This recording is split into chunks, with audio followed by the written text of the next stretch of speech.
The faces of some of the children and young people who've been killed in protests sweeping Iran. We have a special report. It is almost a month since the death in police custody of a 22-year-old woman in Iran. Mahsa Amini had been detained by the morality police for wearing her headscarf in the wrong way.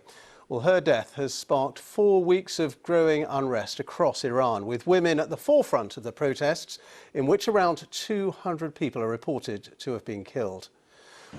Well, this video footage, verified by the BBC Persian service, shows unarmed civilians in a Kurdish province fleeing a security service pickup truck. The gun mounted on the back is firing at them. Our diplomatic correspondent Caroline Hawley reports. These are scenes that have stunned Iranians and inspired people around the world. Here, schoolgirls take off their headscarves. For 40 years, women have been made to wear them, whether they like it or not. But extraordinary acts of defiance are now taking place against a regime that's controlled what half the population wears and how they all behave for so long. And look at what these children are doing to portraits of Iran's supreme leader. It's a month since a 22-year-old woman, Mahsa Amini, went on a fateful and fatal trip to the capital, Tehran. She was stopped by Iran's morality police, who were unhappy with the way she was wearing her hijab. Witnesses say she was beaten before she ended up in a coma and died. This was her funeral in her hometown in the west of the country. Her grieving family wrote on her gravestone that she would live on and become a symbol, as she has. A symbol of women and men standing up to the repression of the Iranian regime. The Islamic Republic was set up in 1979 when the Shah of Iran was overthrown.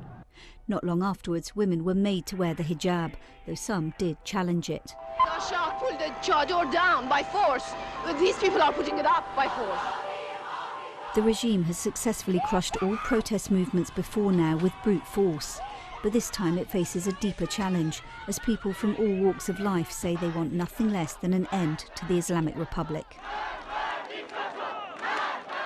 Azadeh Moaveni has just returned from Iran, where she witnessed some of the protests. I don't think there's ever been a generation under the Islamic Republic that's so different to the ruling authorities. They are fearless, they are plugged into the internet, they are sophisticated, they are worldly, they are educated, and they are more secular and liberal in their lifestyle than probably any generation before them. So where do you think this will all go?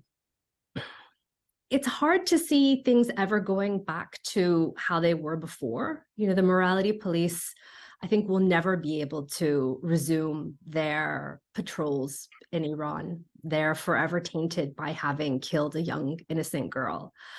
So I think we're just at a precipice moment where sort of both sides are sort of staring each other down. It's really quite frightening.